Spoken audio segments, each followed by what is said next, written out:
Hare Krishna, welcome to this channel. We are discussing the techniques of Japa according to Srila Prabhupada and our scriptures. So, I would like to uh, do this exercise with you. Please think of a person whom you love most. Take one moment. Think. क्या है? What came up? Only that person? Or only the person's name? Or his whole face and his dealings, his qualities, his behaviors, or the pastimes that you have with that person, isn't it? All those things as a set, immediately it came when I asked you to think of a person you love, isn't it? So, like that, here in this material world, if this very one name or one memory, it can inflict so many things of that person. Think of spiritual name, because a spiritual name and the person who holds that name is actually non-different, are actually non-different. What I am leading to, actually, I am taking you to this understanding that when we chant Hare Krishna Maha Mantra, Hare means Srimati Radharani, Krishna's energy, Krishna's potency, internal potency, and topmost potency, of course. And Krishna means all attractive. Krishna, who is the reservoir of all energies, all incarnations, and all the opulences, Krishna is that. And Rama is Krishna's pleasure potency. In Rama form, Krishna enjoys the most. He's the most enjoyer, supreme enjoyer. So we are calling out these names. Oh Krishna, oh Rama, oh Radhe, please come in my life and bestow such mercy that I can engage myself and my senses into your loving devotional services. Please award that benediction to me. So we are asking that. And we are feeling that we are only asking to a vague person whom we have not seen at all. It's only a mantra, and we have to chant like just like a machine. That machine has a key, and somebody has put the key, and on the machine is going on. Not like that. We don't have to chant like that. We have to chant as if that Krishna is present in front of us, and he is personally present here just to listen to that what services that we are giving to him. And he is very pleased when he sees that we are giving our full attention to him, complete attention to him. Because must have seen this, that those who are having girlfriends or boyfriend, that when you are both are talking and you forget the whole world, right? What happens in the outer world, nobody cares, because in front of me is my most lovable person, right? So you can relate to like that. Now there is no such person more lovable than Krishna, and more eligible than to love also. Okay, and he is the person who loves you the most, loves us the most. Nobody else. Even I myself don't love me that much what Krishna loves me. That's the case. Now that person has come in front of us and we are not giving attention. What a pity, isn't it? So once it happened in Sridham Mayapur, in after Mangalarati, I was chanting in a group of youth, young devotees, alongside His Holiness Bhakti Rasamrit Maharaj. The Bhakti Rasamrit Maharaj, he was addressed by a person. He was actually seeking some time from Maharaj to talk, and Maharaj was about to start his chanting. Then Maharaj, very respectfully, he stopped him and asked him that, Prabhuji, this is my personal time with Krishna. Please come after this. Once I finish my personal meeting with Krishna, then I will give you time. So that's the understanding. When we sit for japa, our 16 rounds, this is specially allocated time for us with Krishna. So is it very easily available? That's why we don't give any importance to it. It might be like that. But when it happens ki say Narendra Modi, you are having a meeting with Narendra Modi or some film star, some Bollywood superstar, Can you afford some mere phone calls, important, not so important phone calls, or some notification ping, some talks, or some gossips, or some TV, or some news, or anything to interrupt that meeting? No, right? How can we afford that with Krishna? Because we don't understand that this is a meeting with Krishna person, personally. Because we don't have this understanding that Nam and Nami, these are non-different. The name and the person who holds that name, they are non-different. We don't have that understanding. When we don't have that understanding, we take it very silly way. We don't take it very seriously. That's the mistake that we commit. Now, when we keep on committing that mistake, that means we are chanting very inattentively.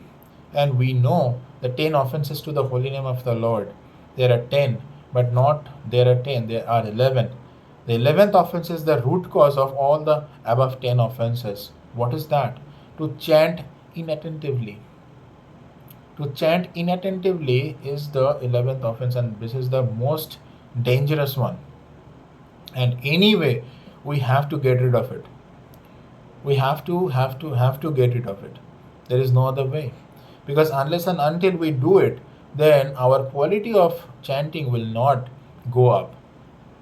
Because right now we are committing aparadh and we are chanting Hare Krishna Maha Mantra. So our chanting is mixed with offenses. We are not offenseless. Unless and until we chant offenselessly, we are not completely surrendered to holy name. We have not surrendered to holy name. And unless and until we have surrendered to holy name, in Kali Yuga it's not possible to surrender to Krishna or to achieve Krishna. What to say? It's not possible. So, as we have to prepare for it, our mindset, it has to be ready, it has to be correct. Like in the morning, we got up with gratitude that Krishna has given me another chance to purify myself, to chant Hare Krishna Maha Mantra. Many people do not get this chance, second chance, because every day we have to think that this is the last day of mine.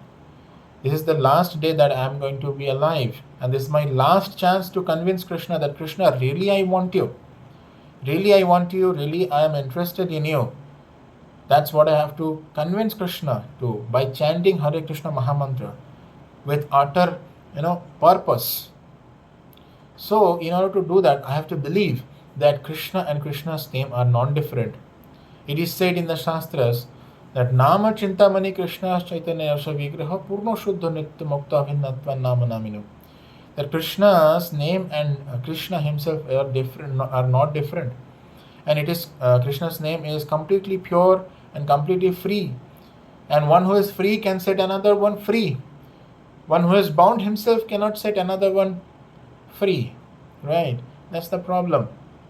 Now, Krishna's name is very potent. Krishna has invested all his potencies into his name. Nam Akari Bahudha Nija Sarva Shaktis Tatrarpita Niyamita Smaranena Kalaha.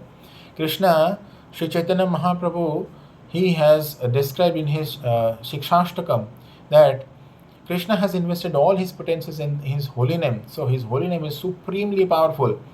It can bestow us any benediction, anything and everything it can give us. Like we have seen, Krishna could give protection to Draupadi also, simply by calling out the name Madhava. Draupadi called out the name Madhava when she was about to get disrobed. She just called Madhava, and Krishna supplied immense, innumerable amount of that cloth to protect her. So this name is sufficient in this Kali Yuga, and we are supremely fortunate that this Hare Krishna Maha Mantra is very potent and very kind, that every day we can chant Hare Krishna Maha Mantra. Many people are there, they cannot even utter the Hare Krishna Maha Mantra.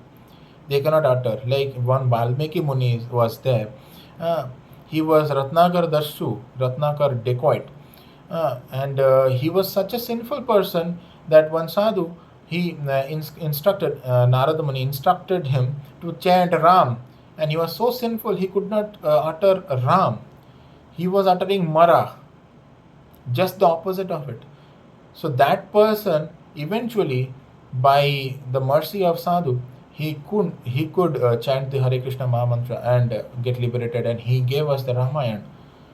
So we can understand that name itself is very powerful, and we have to believe it. And when we believe that Krishna is in front of us, present, just to bestow us mercy, he in person, not in some vague or some energy or some source or some vague, nothing like that. Krishna personally is present in front of us. When we believe that, then we actually tend to check ourselves, guard ourselves from committing all those offenses of inattentive chanting and followed by all 10 offenses. And then we take surrenderance to the holy name completely, and that leads us to surrenderance to Krishna, and that leads uh, us to the successful human life. That's the case. So in order to chant properly, we have to have effort to chant attentively with prem, with love, with attention, and with all seriousness. So repeatedly, I'm saying so many aphorisms, so many things repeatedly. Why? Because I want to stress it, and I want every one of us to follow this and chant with purpose, and make our chanting to go to next level of namabhas. And we cannot control it, but whatever the controllables is, we can work on those things. That's what we are actually trying to do here. I'm not very fluently presenting in. I know that, but the things that I'm presenting, it's actually have some effect. So if you are finding it good enough to follow, please follow it, and help me also to follow. Encourage me, and mm, give some blessings also, so that I can continue this service, and I can follow this on my personal life as well as preach about it. So with this, I'm ending it today. And if you like, then you can subscribe it this channel, and regularly you can get in touch with it. And if you have any comments, you can also put that in the comment box and let me know how I can improve, and some tips also you can give me. With this, I'm ending. Hare Krishna, Krishna Krishna, Hare Hare, Hare Rama, Rama Rama, Hare Hare. Srila Prabhupada ki jai, Harinam Prabhu ki jai.